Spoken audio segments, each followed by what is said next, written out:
Hi, my name is Melanie McCarthy and I'm here at the Museum of Fine Arts Houston to present to you Glassell-on-the-Go at Home, Section 3, Engaging and Persisting.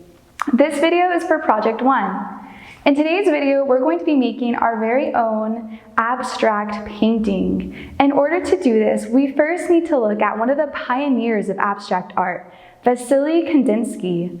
On your handout, you should have a picture of one of his prints.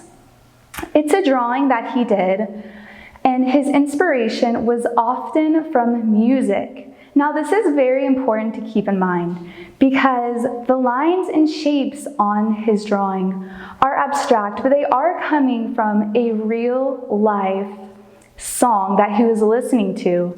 Additionally, he also drew abstract shapes from real-life objects. That being said, can you look at his drawing and point out shapes that might look like something from the real world?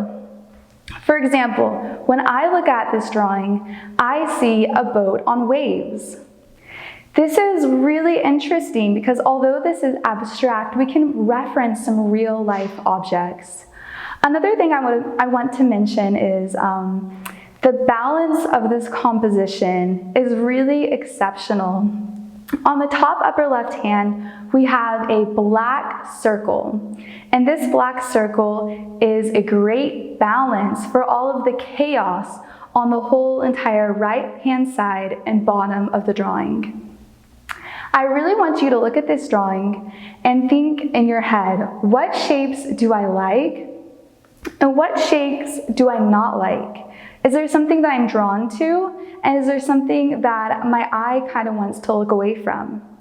Now, consider the environment that you're in, the room that you're in.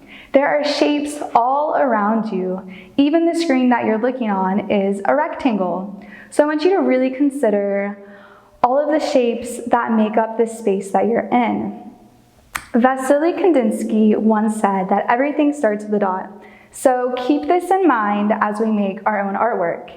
In your kit, you should have some tracing paper, a pencil, some tape, a canvas board, some paints, and a piece of chalk.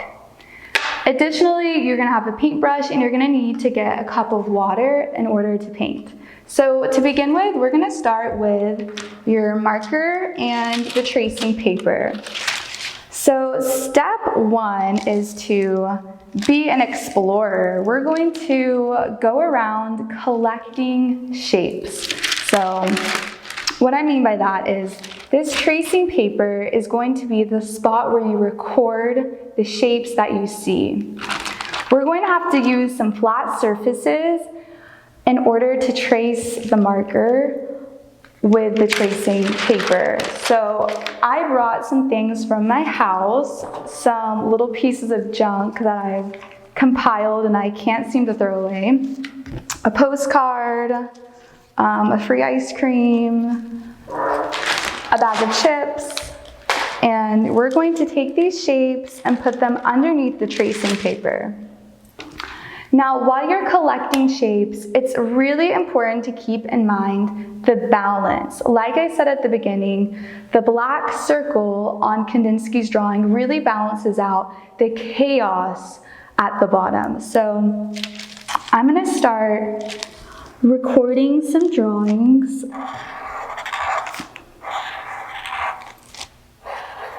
And you wanna make sure that whatever you're drawing, you can't reference the original piece of paper or trash. You want to abstract it kind of like how Kandisnky did. He may be referencing a boat, he may not be referencing a boat. We're not really sure. It's kind of up to the mind's eye. So I have this so far, and I'm going to use this ice cream thing.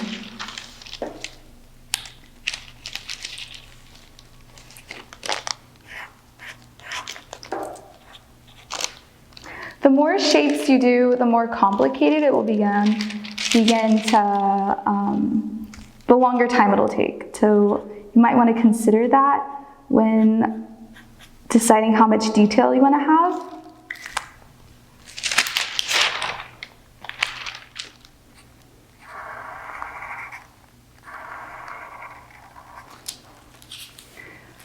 So another important thing to remember is that you can always keep shifting and moving this around to make sure that your balance and weight of your composition is balanced.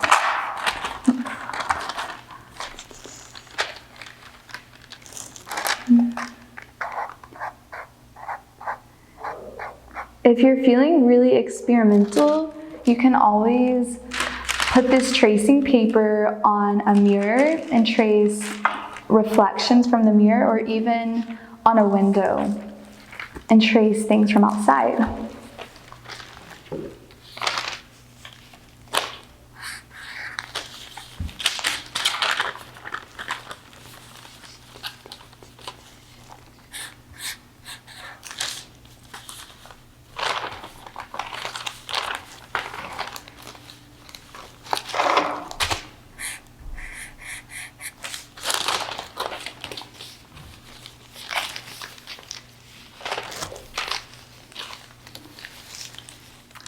Once you have all of your shapes and lines collected, like so, and you're happy with the composition, the balance, and the weight of the objects and lines on your drawing, then let's move on to the next step.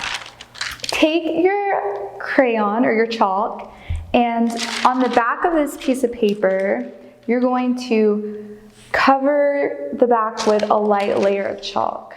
So you want to make sure that there's not too much or too little.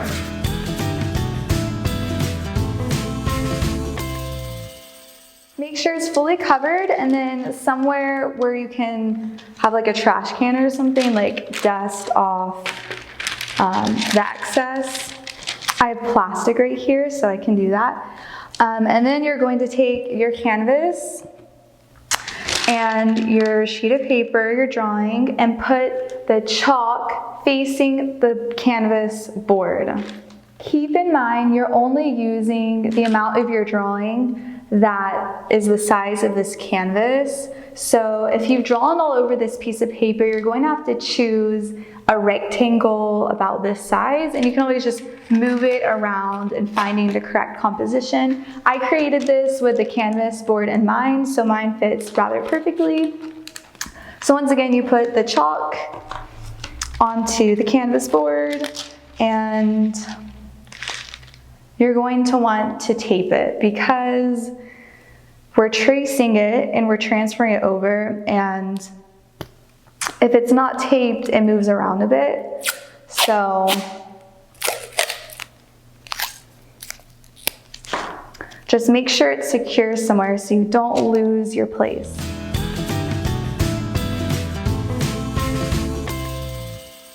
All right, so make sure it can't move too much. Readjust so your composition is what you want it to be. And now you're going to take your pencil and trace your drawing. By doing this, you're putting pressure on the parts that you want to transfer over. So make sure you don't press your whole entire weight of your hand onto the paper, or else the orange chalk will start to transfer and you won't be able to see your drawing. So I'm going to do a little tester and see if it transferred over.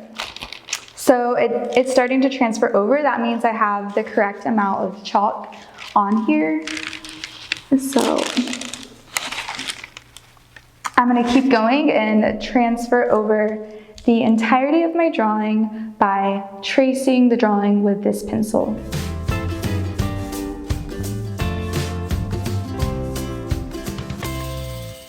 So by now you should have a light impression of your drawing transferred over.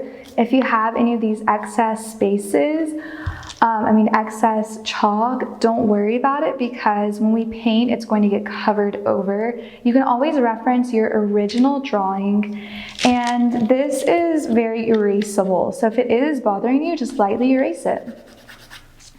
Now that you're finished with transferring your drawing over onto the canvas board, place your original tracing somewhere where you can see it. You're going to want to reference this while you're painting. Okay, so you should have a cup of water to go with your paintbrush.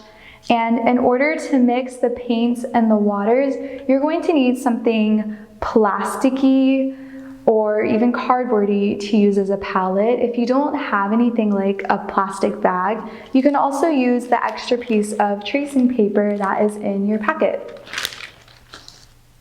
So I'm going to start laying down the colors onto my canvas. There are two ways to do this. If you haven't started painting yet, you can always do a backdrop before you start painting, which is where you paint originally and then you would have transferred the drawing onto here. I'm not going to do that today, but it's definitely a great option if you're in a rush. It takes about 20 minutes for the backdrop to dry, and you mix a really thin layer of paint. So that means a lot of water and a little bit of paint onto the canvas as a light wash. So another thing I want to mention before you start painting and while you're just planning is to use a limited color palette. That'll make your decisions a little bit easier. So I think I'm going to highlight today blue and yellow, I think. And then kind of like how Kandisnky in his, he had blue and red and black. That just makes things a bit easier.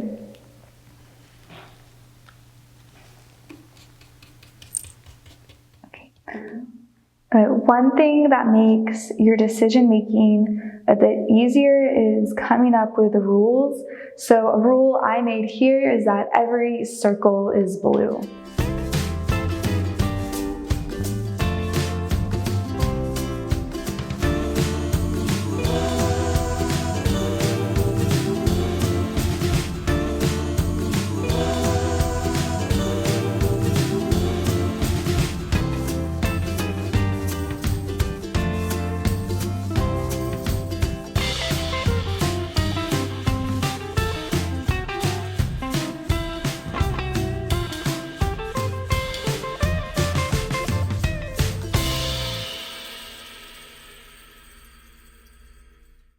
Alrighty, so I'm finishing up the final touches, but as you can see, I lost a bit of the detail from my original drawing. So when this is dry, if I want to, I can go back in with this marker and add some highlights for detail.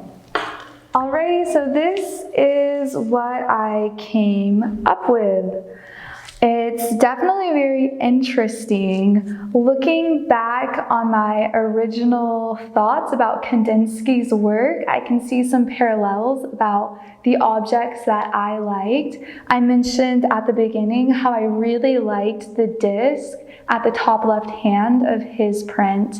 And I didn't mean to do this, but I can see how I used circles all over this. So I was kind of thinking about the circles that he used in the back of my mind. So I'm so excited to see what y'all made, and thank you so much for being a part of Glassell-on-the-Go at home.